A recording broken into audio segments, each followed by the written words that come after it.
I can remember in the dormitory, I would, at nighttime when the lights went out, and you could hear the brothers come in and do their walkabout, and I could hear other young men like myself crying and saying no, and no, no, no.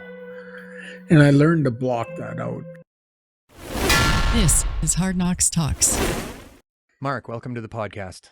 Good morning, Daniel. Thank you for having me. And it sounds like you've had an extraordinary ride to get where you are today and being in long-term recovery. Man, a lot of people don't come back from where you've been. So Yeah. is there anything that you'd like to say before we get into it? Well, it's the journey isn't a destination. It is a complete new way of living. It's a complete new way of looking at society and at the world as a whole. Mm-hmm. Myself, I've been able to work through a lot of my inner demons, you might want to say, or traumas of my past to become more willing to be part of other people's lives to help them achieve the same balance that I feel I have achieved. Why don't you share with us how your life began? Like, was drugs and alcohol something that was in your peripherals from the start, or how did it develop? I'm a 60 scoop survivor and a residential school survivor.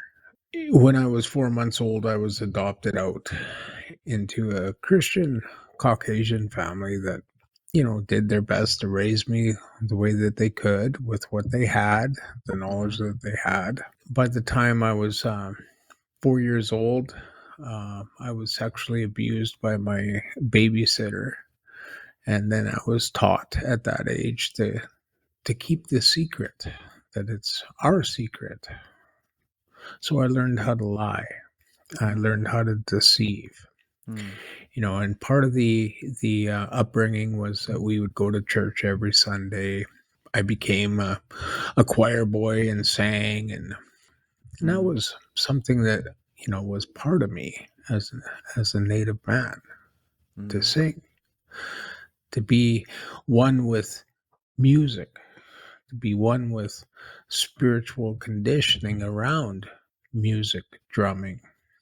There was also communion wine that was part of the picture when I was young. I always liked how it made me feel. I always liked how it kind of took that pain that was inside me. I knew that I was part of something that was good.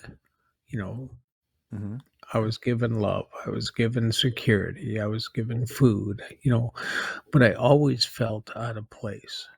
I didn't feel part of. And they let me know that I'm part of the Blackfoot Nation. But they said, don't try to find out where you're from. You don't ever want to know where you're from. Because they couldn't take care of you. So I created this idea of, okay, I don't fit into this family. I can't go back to where I'm from because I don't fit in there. And I couldn't even put my finger on the feelings I had because I'd never ever learned about them. I was just a child. There was myself and one other family that was Indigenous, the Whitefish family. And Cecil Whitefish was one of my friends because I liked him because I could see me and his sister. I could see who I was, and it felt good. But I wasn't allowed to play with him or hang out with him. He was a couple years older than me, but, I wasn't allowed to play with that family. And that was hard. It seems to me like your family sort of conditioned you to think that everybody that was like you was no good. Correct. Is that accurate? Yeah, that's one thing that happened, was that I was told that Native people I wouldn't want to be part of because they struggled with addiction, poverty. I go back to when I was 8, and it was a summer day, and I was down by the lake in my city that I was living in at the time, and across the street was the church that we attended as a family. And I could see Pastor Bob Jacobson outside squishing grapes in this Mm-hmm. big metal bin. And I asked him, I said, "What are you doing, Pastor Bob?" He goes, "Well, I'm squishing these grapes." And I said, "Well, what are you doing that for?" And he says, "Well, that's so that we can make some communion wine, in the blood of Christ." I said, "Oh, wow. So what do you do?" He goes, "Well, I take all of these squished grapes and I strain off all of the vegetation that doesn't need to go into the wine, and then I put the wine into these bottles, and then I add some of this and some sugar and yeast, and then I turn it into wine." Hmm. And I go, "Well, what do you do with that then?" "Well, then after 6 months, I pull it out of the closet." He Mm-hmm. goes, "I put it underneath the pulpit." I said, "Oh, okay." And so I can remember this like yesterday as I took my dog Mindy and I hooked her up to this little runner sled that I had. And I said, "Mush, Mindy, mush. We're going to the church." The snow had fallen. There was a lot of snow on the ground. And we went down to the church, and they didn't lock the churches back in those days. So I walked inside, went to the front where the pulpit was, and looked underneath. There was a case of 16 bottles, and I dragged it out, and I could remember tuk tuk down the steps. Tuk tuk. Mindy was standing there with the little sled hooked up to her, and I put the case on the back of the sled, and I said, mush, Mindy, to the playhouse."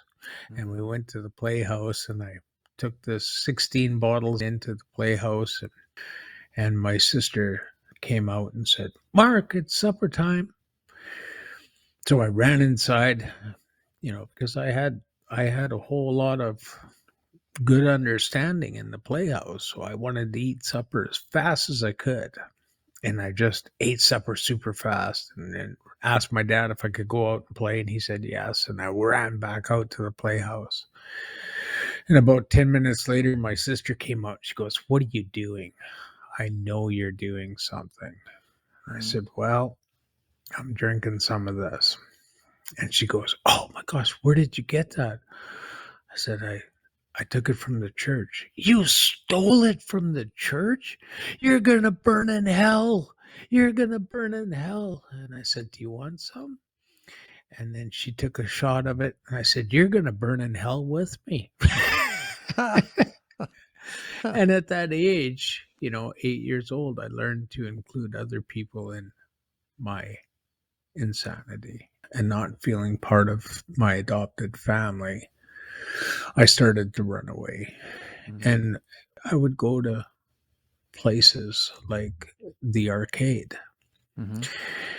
And when I was at the arcade, I learned at that age, 8 years old, that if I would run these little bags out to vehicles and bring the money back to the individual that was behind the desk, the counter, I would be able to play free pool or play free video games. They'd give me quarters for doing it. Mm-hmm. My adopted family would come and find me in the arcade and drag me back home. And then I'd wait until I had a moment to escape again and run back to the arcade and do what I did, right? Mm-hmm. I felt part of there. Uh, I was in grade 3, and they had called, the school psychologist called in my adopted parents and myself, and were sharing on how much I had disrupted the class, that I had been you know, a, a problem. And my dad asked, who was a doctor in physics and math. And my adopted mom was a social worker. And so they were kind of at their wits' end because I was fighting all the time. And the school psychologist looked at my adopted parents and said, "Well, I think you should put him into an orphanage." And then I can remember the psychologist looking at my dad and my adopted dad and saying, "What were you thinking? What were you thinking when you adopted a savage?" And I can remember that like yesterday. So then that set in my mind that I was a savage. And they stuck me in this orphanage for a year and a half. And I can remember, and abuse happened there, sexual and physical abuse. And I can remember if you were really good, you were allowed to go up to Jesperson's, to their house. Like they lived inside the orphanage in a kind of like a 2-bedroom suite. And you were allowed to go up and watch movies. I can remember kids coming down on Sunday and they were just sad. And they were like bummed out. And it's like, well, why? Oh, I can't talk about what happened. Well, did you watch movies? Oh, yeah, I watched movies. They were awesome movies. Oh, okay. Well, why are you sad? Oh, can't talk about it. So I became aggressive there too, because I knew if I wasn't aggressive, then they would pick me to come watch movies. Well, I started to run away. And where I'd run was back to my adopted families. And because that was what I classified as safe zone compared to where I was. So that's when they opened up the door for St. Mary's Salesian School for Boys, which was a residential school in Edmonton. And I went there. And I was 10 years old. I was going into grade 7. I can remember in the dormitory, I would, at nighttime when the lights went out, and you could hear the brothers come in and do their walkabout. And I could hear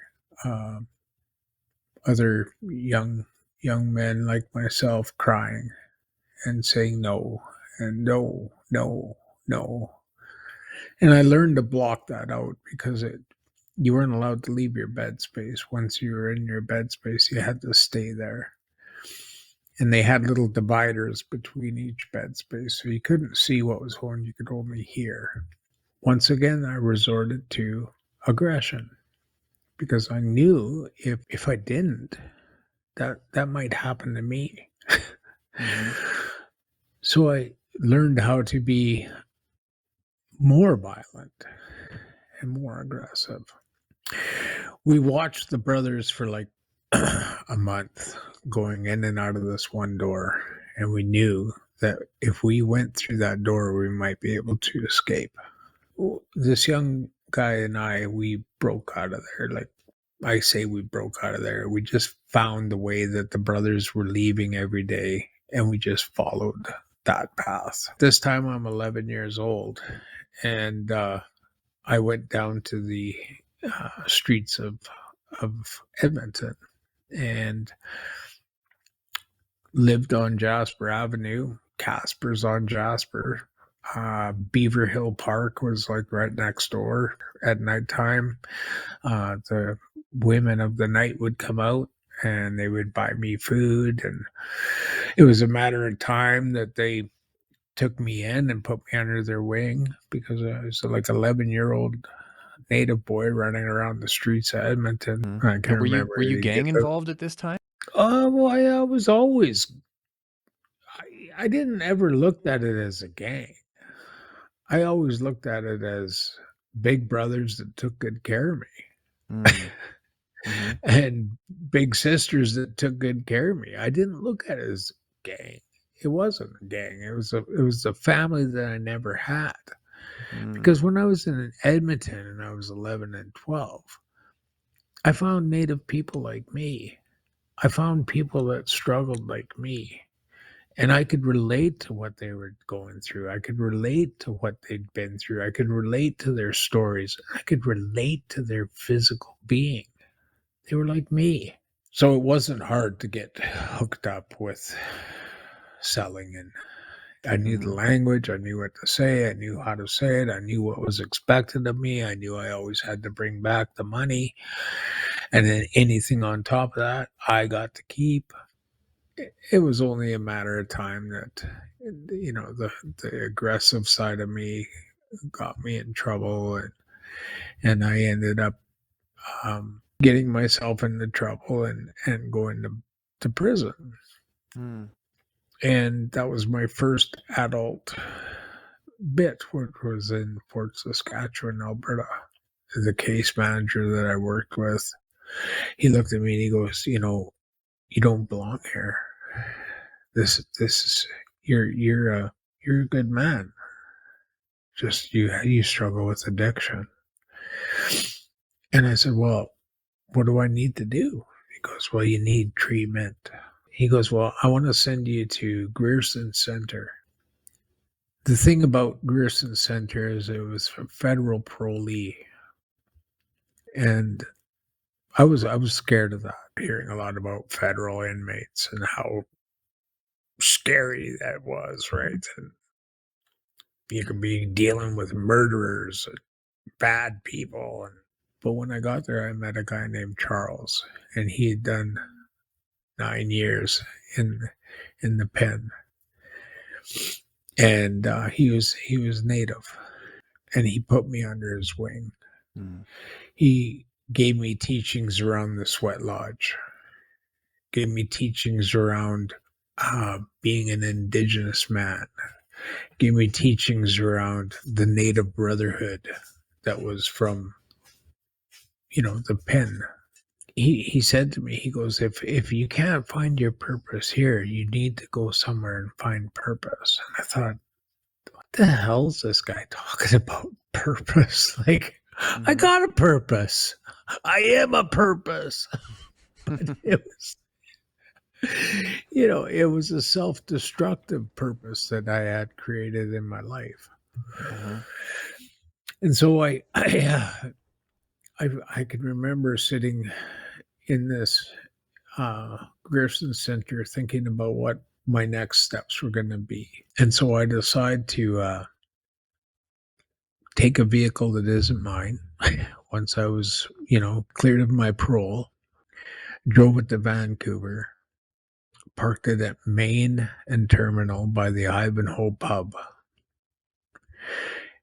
and walked down the street and found Main and Hastings. This was in 1989, 1990. And the next thing I know, someone's going, "Happy 2007." It was like that. By the grace of God, 2/3 of that time was spent in prison. When I learned all those survival skills at a young age, they came into full force when I ended up on Main and Hastings. I learned how to act hard, be hard, treat people hard, not care what I did, not care how they responded to what I had done. I just became a dope-seeking missile that was fueled by an egomaniac. I was, shot. I was stabbed 7 times, chopped in the head with a machete. I can remember I was walking in the alley behind the Regent Hotel, heading up towards Main and Hastings with my friend Mike Arnold. All we could see was people scattering out the other end of the alley. And I said, "Oh my gosh, the cops must be somewhere." And Mike looked at me and he goes, "No, Mark, it's you. People don't want to be around you because of how you treat people." And that didn't really make any sense to me at the time. Like, the first thing comes through my mind is, they're just a bunch of bitches, right? But it was how I treated people. The unpleasant feeling of fear that I had lived with my whole life, I projected on other people. If I was full of fear, I would make the other people feel like they needed to be full of fear too. Robbing people, beating people. And it didn't matter if they were male or female. I treated everybody equally. I was so full of hate, so full of anger. Hence why I was shot. I was stabbed multiple times. You know, I didn't care. I didn't care for human life. I didn't care for my own life. I was barred out of every hotel on the downtown. It's you know, I was barred out of everything. The only thing I wasn't barred out of was the 8 blocks, 2 blocks wide stretch of Hastings in Maine. I had a girlfriend, and I remember we went back to Alberta, and that was my first try at recovery. Was staying with my sister, my adopted sister, and her husband. And her husband was actually in the program of Alcoholics Anonymous. You know, due to some of the ailments that I had, you know, broken bones and such like that, my right leg, I used to walk with a permanent swagger because shot in the leg and hit and beat and all that jazz. So my knee had just given up. So I was in so much pain. My sister says, well, we can get you on the methadone program, and it's also pain management too, along with, you know, not only opiate replacement program. You can use it as both. So I thought, oh, okay, that might be a good idea. And so I was put on the methadone program. My brother-in-law, my ex-brother-in-law, took me to a couple of AA meetings. You know, he helped me find work. He owned a stucco business. And so he had me helping him with the stucco. But, you know, feeling healthy, look in the mirror, look good, everything's feeling good. Yeah. It's time to leave again, right? And that's what I did, as I, you know, manipulated my way into getting what I thought I needed, which was to get out of Dodge.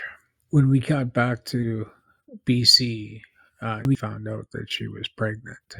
And she was going to give birth to my son, is Marcus. And, you know, when he was born, we both, you know, made a decision that we were going to learn parenting, all the parenting courses we could take. We were going to stay sober. We were going to work on creating a little family. We have this little baby that's in the world, and Marcus is with me, and we have a little basement suite in as doing stucco, because that's what I did in Alberta, was doing stucco. I can remember after the first paycheck, I got $700 and some odd dollars, and I thought, I'm gonna do what I always did. I'm not using now. So, you know, I'm on methadone program. This will work out well. I'll just, you know, get some misery, take it down to East Hastings, sell it, come home. Everything will work out. And I got home after my day. She goes, "You're high." She goes, "I'm going to get diapers." And she never came back. I've got like a 3-month-old little baby in my care. She left without the baby. Yeah. About 5 days later, I'm sitting out front on the stoop on the front door steps, and 2 black SUVs pull up, and about 5 marked cars pull up. And the biggest Caucasian cop that was like in his 20s is pointing a gun at me going, "Give the baby to the social worker." And so I just give Marcus to the social worker. And the social worker, she goes, "Men like you don't deserve to have kids." And I thought, well, I'm trying to make change in my life, you know. And they took Marcus away. And so I went right back into what I always knew. I went back to hardcore addiction, went right back to slanging and banging and causing mayhem.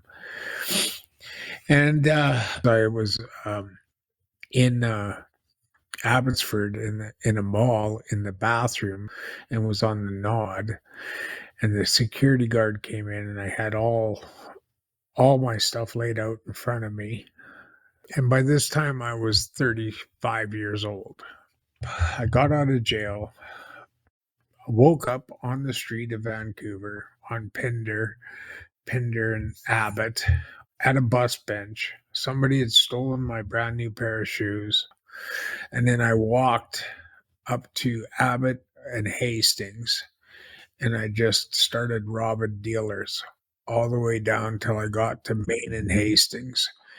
And when I got to Main and Hastings, I bought a bike because I knew all those dealers that I just finished robbing and their workers were going to be coming to hunt me down.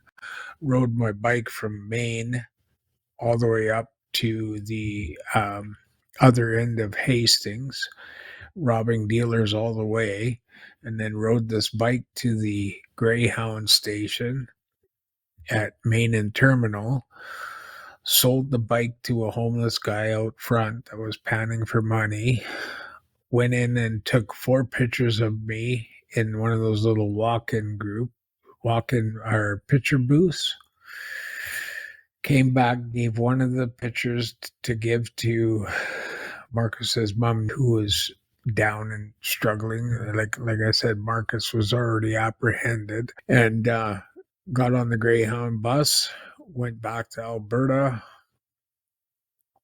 and 36 years old, living in my mom and dad's basement, you know. And I phoned my brother-in-law and I said, I need help. And he said, Mark, I tried to help you a couple years ago, and you shit the bed on that. He goes, but I'll try to find somebody that can. But what he did is he phoned a treatment center, and it was a new treatment center.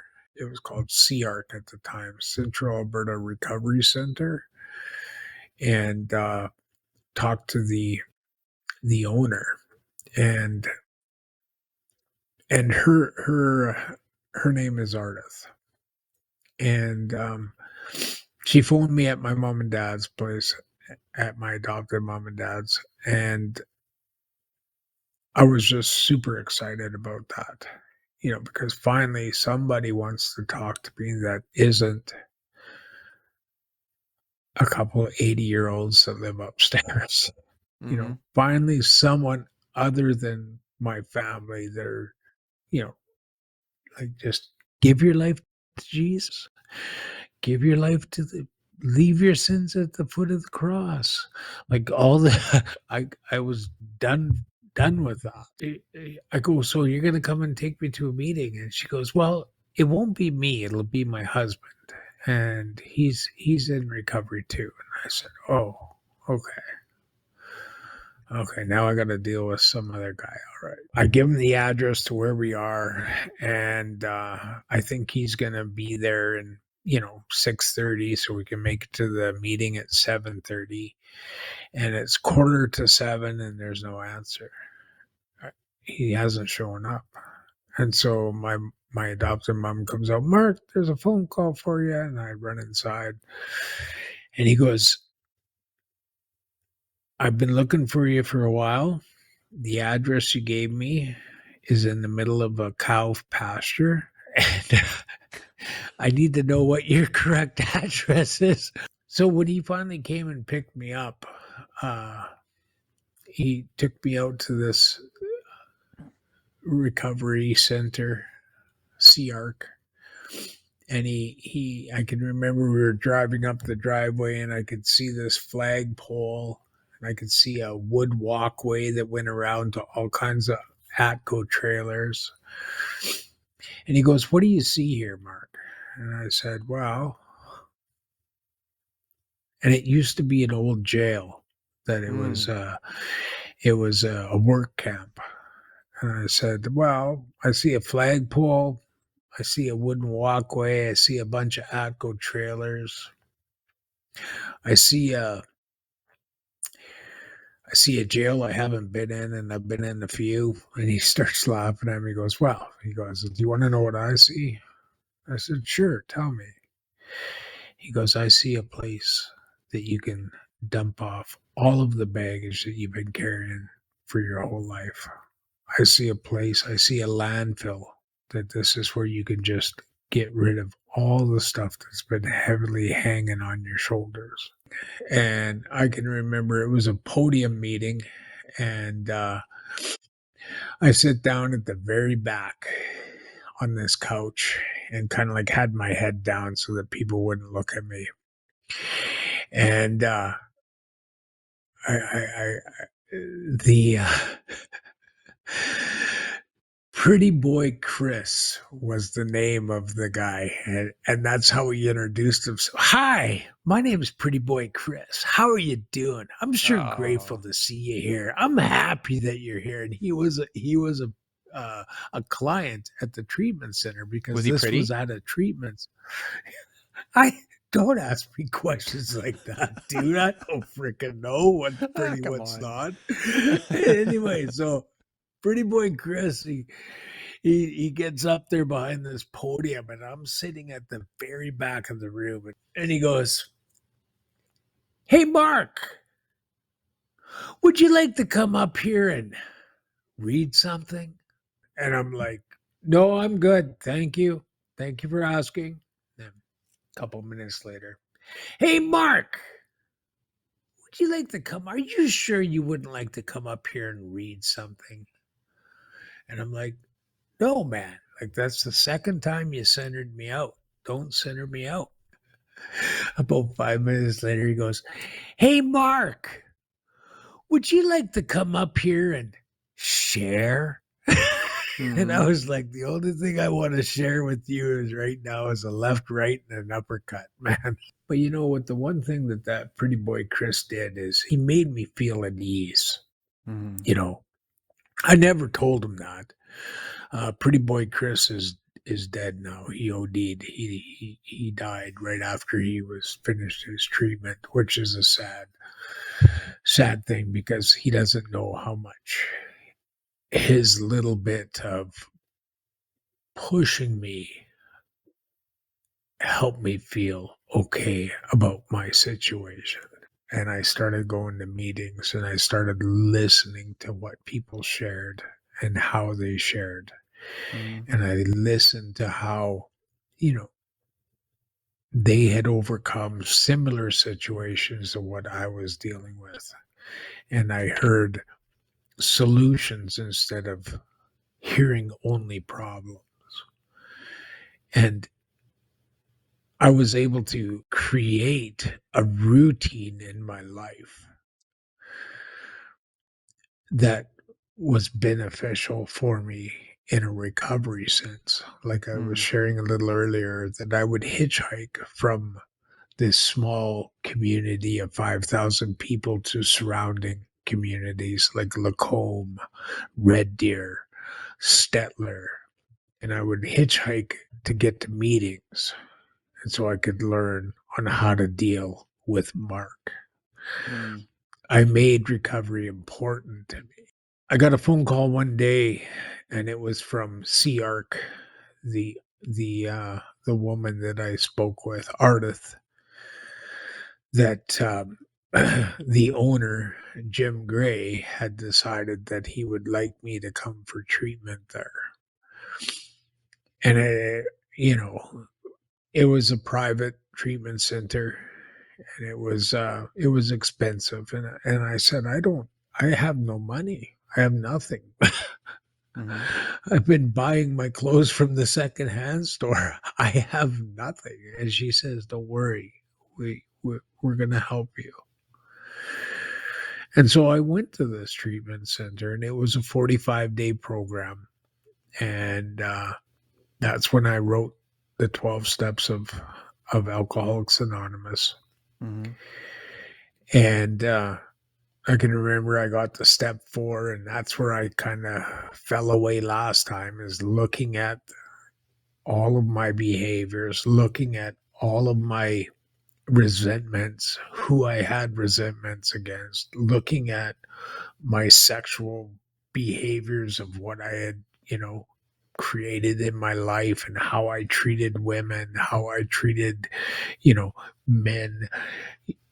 You know, it was the hardest thing that I'd ever done in my life, because I had racked up so many years of insanity.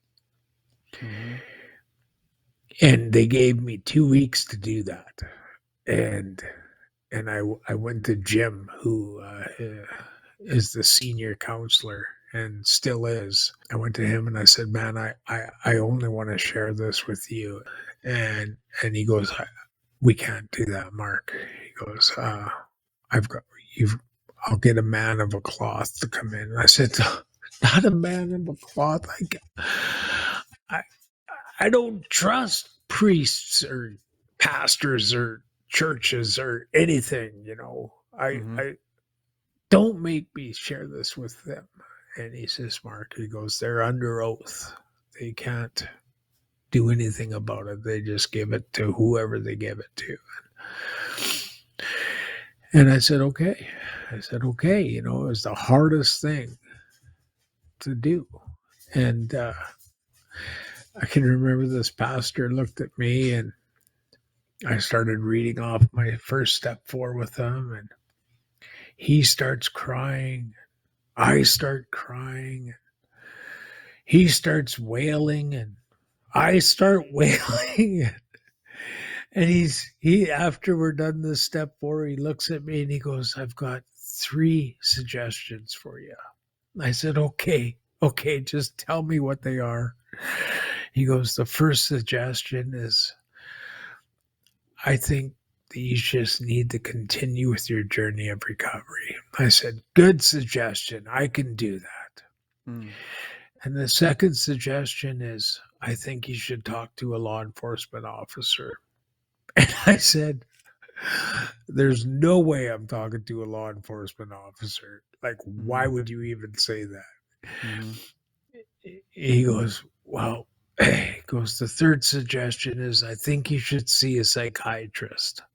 I pretty much told him that was a hard no. I got my psychiatry assessments completed when I finished the 12 steps. When I was able to look at who I don't want to be, when I was able to see that there was a chance of another person within this person to grow, that's what I strive for. Mm. When I learned that I can be loving and I can be caring, that's what I strive for. Mm. Towards the end of my treatment, I remember Jim looks at me and he goes, "Okay, Mark, what are you going to do when you're done here? You've got 5 days left." And I said, "Well, you know, I'm sober now. I'm clean. I'm thinking of maybe moving to Edmonton or to Calgary." And he goes, "I don't think that's a good idea." Mm-hmm. "What do you mean that's not a good idea?" He goes, "Well, fast life is what's created your life to come to a place like here." Mm-hmm. Big cities are fast. Your history with big, fast cities isn't complementary to your new way of life. Because I think you should move into my basement. This is 18 years ago. Also, during that time, I received a letter in the mail um, that my son Marcus was going to be put up for adoption. So I came back out to Abbotsford area, went to court, got Marcus pulled out of the system, placed with his maternal grandmother and his mother. At that time, I was still unable to do much. I was only in recovery for like less than a year. I moved back out to BC, back to the res with with Marcus's grandma and myself, and started, being co-parenting with his grandma. And I stopped going to meetings and I, I got a job. I was working, I was providing, I was doing the right things. And then it was only a matter of time that I picked up. The first month, I lost my job. I was unemployable. The second month, I had sold the seats out of my van, my minivan. The third month, I was asked not to live on the res anymore because I was starting to relive the past, how I treated people, how I was. Marcus's grandma just said, "This isn't working out. You need to move on." That is where I started my recovery. That is where my recovery took hold. So that, 16, 17 years ago, right? August 22nd, 2008 is my sobriety clean date. Okay, let's take a break. I'm going to read off today's sponsors, and then we'll start talking about some recovery. Sound good? Okay. Sacred Rebels Recovery on Vancouver Island is a peer-led rehabilitation center dedicated to holistic, transformative recovery from problematic substance use. With a foundation in physical fitness, holistic nutrition, Indigenous healing modalities, and a secure, serene environment, we provide a safe space for men to address problematic substance use. Each client's journey is supported by peers with lived experience. We welcome both local and international guests, offering a fresh start in a peaceful, rejuvenating setting. At Sacred Rebels, we blend ancient wisdom and modern wellness practices to foster lasting change. For more information, visit sacredrebelsrecovery.com. All right. EHN Canada is Canada's leading provider of mental health and addiction services, providing evidence-based and medically assisted care with 1-year wraparound services for those suffering from substance use disorder. To learn more, find their link in the show notes below. Métis Nation Saskatchewan has announced its path for the pursuit of self-government. As an MNS citizen, I am proud to see my government fight to protect my rights. This is our moment. To learn more about the treaty and our path to self-government, go to ourmoment.ca. Wellness News, Choice for Healthy Living, is a local resource that works to connect people to health and wellness-related products, services, and expert advice from industry professionals, locally allowing us to connect and engage. Check out wellnessnews.ca or skwellnesshub.ca today to learn more. If you'd like to see our content uncensored, we are now offering channel memberships. There is a lot we can't show you without getting restricted, so if you want the full conversations, or to check out our merch, or if you want to show some love and buy us a coffee, all of those links are in the show notes below. Okay, so you found recovery. I found recovery. Yeah. Tell us about what that was like. I was told that there was 3 things I needed to do if I was going to stay in the middle of recovery. There was 3 S's I had to practice. The first S is I needed to find a sponsor. The second S is I needed to start working the steps. And the third S was to be of service to others. I didn't find anyone that I trusted or felt that I could feel comfortable with sharing my shit with. I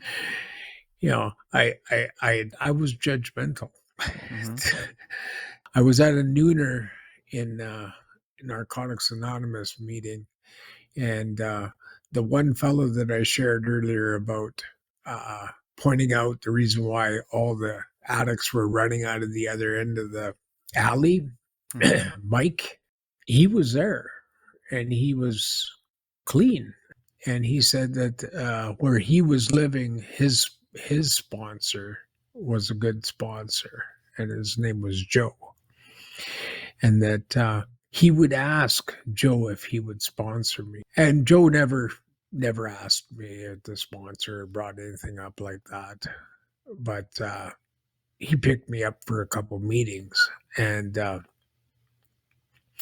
when we were heading out, we were actually heading home from a meeting, I looked at him and I said, Joe, I don't need you to be my sponsor, But I would like you to walk me through the steps. I've heard you share, and you come from the same cloth as what I come from. And he started laughing at me. And I said, "Why are you laughing?" He goes, "Well, I've never been asked like that before." He said, "Okay, I'll do that." Mm-hmm. That was 17 years ago. Good sponsorship started when I became willing to ask for help, even though it was, "I don't want you as a sponsor. I Yeah. What just did want you you to think a walk." sponsor was? I didn't, it was my ego, right? Yeah. Like it was my ego trying to control. Yeah. And that's why And Joe was I laughing didn't. at you. That's right. That's Yeah. right. Mm-hmm. He thought it was the funniest thing, having somebody ask that way. Sure, Mark's ego. I'll walk you through the steps. Yeah. And he did. In Yeah. that first year, we did 2 sets of steps. The first set of steps was my blame steps on why everything was happening to me. Mm-hmm. And the second set of steps was my part in why everything unfolded the way it did. Because I had so much hatred towards people, places, and things from the environments that I was placed in as a young man, to learning more about my culture and who I am as a Native man and what happened to our people, Mm-hmm. to fueling it with drugs and alcohol so I wouldn't feel bad about the harm that I'd caused others or the robberies that I did. So having someone come into my life that actually wanted to pick me up and go to meetings, wanted to help me create a safe environment within myself, was so foreign to me. I was always waiting for the bill to arrive in the mail. On Sanemo First Nation, which is the community that's attached to Nanaimo, they had a meeting on Wednesday night called the Red Road of Recovery. That is where I started to really learn the West Coast Natives' way of life. I learned more about smudging and the power of smudging, where I'd learn how to talk, where I'd learn that the talking stick is the power of the talking stick, where I started learning about managing my emotions. When I first came into recovery, I had 2 emotions: anger and rage. When I learned that there was joy, there was the emotion of happiness, there was the emotion of sadness. When there's, I learned that that fear is the first thing that happens before I become angry. And I was able to look at my history and see how fear motivated me through everything from since I was a little boy. I was able to see how fear had created a pathway for me that wasn't the red road. It was a road of self-destruction. When I was able to look at the harms that had come to me and created the resentments that I carried in my life, the resentments towards authority, the resentments towards the healthcare system, the resentments towards anything other than brown people. Mm. When I was able to really look at how my behaviors were affecting my quality of life, which affected the other quality of lives of people that cared about me. It was like I think I was 18 months sober, clean and sober. And Joe phoned me up and he says, "Mark, my family and I are going to Hawaii." I said, "Okay, well, have a good trip." He goes, "I want you to come to my house and take care of it." Mm. And take care of the family dog, Diem. Okay. Like, what the hell is he doing? Like, is he setting me up? And I came over to the house and he gave me a house key and he said, "We'll see you in 2 weeks." And so I sat in this house for 2 weeks thinking there was hidden cameras everywhere. So I was on my best behavior, Mhm. made sure the dog was fed, the dog was watered, the dog was taken out for walks, made sure that, my T's were crossed, my I's were dotted, because nothing like this had ever happened before. Hmm. Somebody trusted me. How did you feel when that sunk in? When you realized like that you were that guy now that could be trusted? I didn't feel anything except there was a massive conspiracy against me. Like, that's what, because my brain still had a contract on my ass. My Hmm. brain didn't want me to succeed. My brain didn't want me to, my heart, because of the recovery that I'd done over the past 2 years, was saying, "You deserve this," but in a very quiet voice. It's the But quiet my voice. brain's going, Yeah. "There's cameras hidden all over the house. They're watching every move." And the little voice inside is going, "You deserve this. Uh, This is what you've been waiting for." So then they came home and the house was still standing and and they looked at everything all the was in. cameras and And there was, but I said that to him. I said, I want you to tell me where the cameras are. And he yeah, goes, "What yeah, cameras?" I yeah. said, "The cameras you got to make You sure." smoking that shit again? Exactly. And I said, I know that you have to have something. He goes, "No, Mark, I trust you." I said, "You trust me." It was a lot of work to work through that belief system that I had created, that everyone was out to get me or set me up or hurt me. Mhm. And everything that I'd learned as a little boy that came out of Caucasian people's mouths was destructive. I'm a savage. What were you thinking? All Mhm. that stuff replayed. So I'd painted everybody the same color, black and blue, Mm. if you weren't red. The hope that I felt after that experience with taking care of his house and and the faith that the choices that I had made to really get in the middle of recovery solidified in my heart. And I knew then I could be trusted. Mm. I knew I could trust myself to not do the wrong things, to not take things that weren't mine, to not cause more pain than the pain that I'd lived with my whole life. It was such a realization that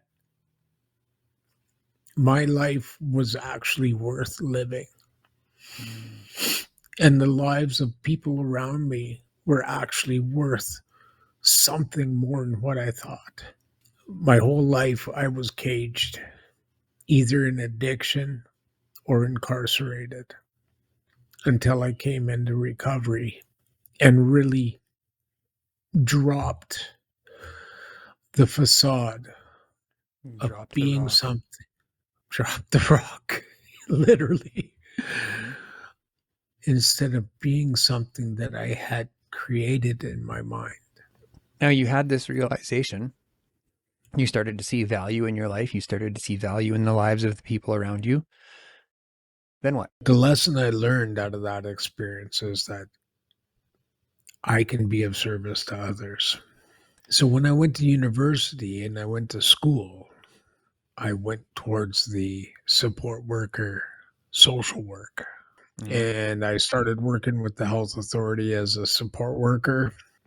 One day I was called to go to the Tim Hortons in Nanaimo for a coffee with one of my sponsees and his sponsee. And I see Johnny sitting there and I grab a coffee, come outside, and I'm like, hi. My name is Mark, and I'm Johnny's sponsor. So what brought you here? And he goes, well, I just got out of treatment. I was in Leipzig, Saskatchewan. This is ironic. This is going to blow your mind. I said, okay. As though nothing else that you've said today hasn't already blown my mind. This is going to be it. Well, this is, because this is just one more thing, dude. Yeah. So I said, oh yeah, Leipzig, Saskatchewan. I said, was that a nunnery that was turned into a treatment center? And he goes, how'd you know that? I said, well, my old sponsor, Dan, his wife, Ardith, who helped me get into treatment back in 2007, moved out to Leipzig, Saskatchewan, and opened up a 12-step treatment center called Serenity Acres. He goes, that's where I went. Ardith is the one that got me into it. This is Safa. So we talked. I shared how Ardith and Dan, I said I chose to listen to Dan. And then when it came to being kind to women, I learned that from Ardith. I said, because I didn't have any understanding on how to treat anybody respectfully. I demanded respect. I didn't know how to give respect. And so Safa and I started talking, and then Safa had asked me to sponsor him in Narcotics Anonymous. And so I started sponsoring Safa. And then Safa went his own direction for a while. And so, I just want to step back a little bit. The thing about recovery is that if you stick with recovery, you'll have a lot of firsts happen in your life. And when I was told that in my early recovery, I thought that's the dumbest thing that I've ever heard. Like how I've had a lot of firsts. Be the end of all of the things in my life. Yeah. Like, how is this going to be a first? Well, first time I fell madly, deeply in love. First time I got married. First time I got separated. And first time I got divorced was in recovery. During that time that I was going through my separation, I hit a rock bottom in my recovery, fueled by the inability to regulate my emotions, the inability to feel good about what was happening at that current time in my life. I started eating fast food. I would go to work every day. I'd go home and sit in my room and play video games. And Safa called me up one day and said, what are you doing? I said, oh, nothing. He goes, oh, yeah, you should come up to town. Come up and visit me. I said, oh, okay. Went to his house and he goes, you remember I told you about ayahuasca a while back, and I was asking you if you think it's a good idea, and you said, hey, if sucking lollipops is going to keep you clean, sucking lollipops. Well, he goes, I've been sucking lollipops. and I think it would help you get through this trauma that you're dealing with right now. No, Safa, that's not going to help me. I've just got to write the steps. I just got to talk to my sponsor. And he says, okay, about 3 months later, he phones me up and he says, I don't want you to ask any questions. I'm going to get an airplane ticket for us. You're going to come up here and park your car at the house. We're going to take a cab to the airport. We're going to get on the plane. We're going to fly to Castlegar. When we get there, we drive quite a ways. And we drive up this windy driveway and we get up to this log cabin. It's just massive. He goes, this is where you're going to learn a new level of understanding. And now I'm kind of getting nervous. I've been complete abstinence for 11 years. I hadn't called my sponsor about this one. Like, this is the thoughts that are going through my head. Like, I don't know if this was a smart idea. Yeah. And Safa looked at me and he goes, Mark, just trust me. Trust me on this. And so we set up our little mats on the floor. We put our blankets on them. I went outside and I stuck with the, I smudged and I prayed and asked for direction. Is this the right choice? And everything said yes. Everything said it's going to be okay. And so I'm also being told by Safa that I may experience some really heavy duty effects, or I may experience nothing, or I may experience some terrifying visuals, or I may experience nothing. So I was like, what the heck am I going to experience? Yeah. Like, what am I going?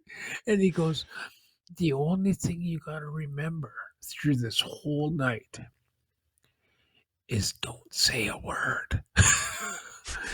Complete silence. Complete silence. So we get there, the ceremony's beginning. We share our intentions on what brought us to this point of our life that we feel ayahuasca is going to help us. And I share a little bit, just really not being open because I don't, these are new people. I don't know them. I don't know. And the room is full. It's not just Safa and I. There's a dozen other people there for the same thing, the healing journey. And the one woman, she says, if you have any struggles throughout the night, just please reach out. I'll come and I will support. I will help you walk through it. We have ways and means to help you ease your way through your journey. So I won't be able to know if you need help if you don't ask for help. And I'm thinking, well, that's what I've done for the past 11 years. When things get sticky, I ask for help. I can do this. I can do this, right? Anyway, so we drink the medicine. The lights go out. It's completely dark in the room. I'm completely in my own head. I was like, what have I gotten myself into? Like, what is going on? And I had the most peaceful interaction with my spirit that I've ever had in my recovery, in my life. The next morning when we were talking about what our experience was about, all I said was that it was the most beautiful thing I've ever heard or been part of in my life.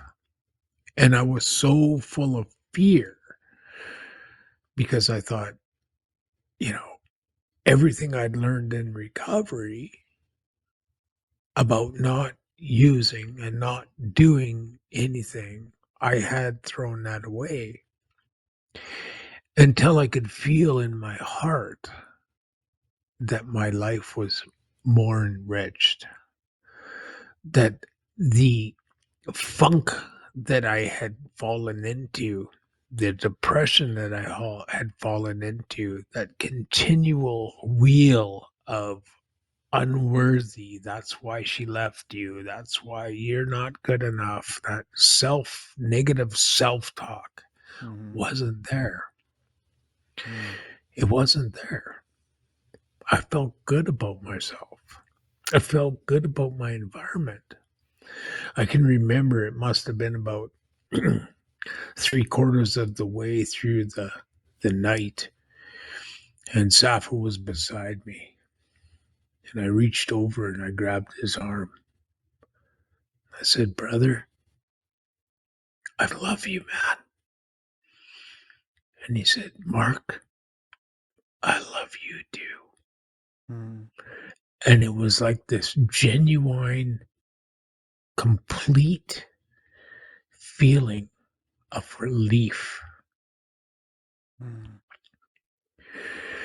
The second night, I shared the same intention to heal the little inner boy that's within, to continue to grow, to find out why I have such a hard time with creating and building and having healthy relationships with not only myself, but with others. And the vision that I was given was my spirit was in one area. And then above that was the trauma, the 60 scoop, the residential, the abandonment issues, the feelings of abandonment, the feelings of so low self-worth. And I had worked on those through my recovery. I had learned how to paddle my own canoe. I had done multiple trauma courses. I'd done multiple trauma intervention treatments. I had addressed that. I had looked at that. I had accepted that that is part of who made me who I am today. But in that vision, I could see these little threads that were attached to my spirit from the trauma. These are the threads that keep you where you're at. Cut those threads. And I could cut the threads that were from my trauma still attached to my spirit. And I was also informed at that time that I need to continue to work on the trauma, continue to help others work on their trauma, and be mindful that even though I think that I've dealt with that trauma, I need to be persistent to keep working on it. Mm. Because I did all those, learn to paddle my own canoe and learn to work through some of the heavy things that happened to me and became aware and took ownership in my part of what happened to me. I still need to do that because they'll come in, they'll reattach, and they'll put me into a depressive state. I need to continue to work on my recovery, and I need to continue to be mindful that I can't overwork myself. What a powerful journey you've been on, and I'm sure it ain't over yet. Thank you for joining us today, and I guess we'll cap it there. Thank you, Daniel. It has been my pleasure, and I look forward to our future conversations. And hopefully next September I will be out there with Safa, and we will meet you in person. And Saskatoon's Battle for Recovery 2025. We'll see you there, brother. All right.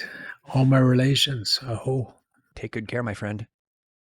This episode is funded in part by the SK-NEIHR, the Nadwehoan, and the Mamawekikiak Research Training and Mentorship Networks, which facilitates First Nations and Métis and First Nations health and wellness research, training, and knowledge mobilization throughout Saskatchewan. The SK-NEIHR is grounded in community and led by Métis, First Nations, and allied researchers in partnership with Saskatchewan's 3 universities and many community partners.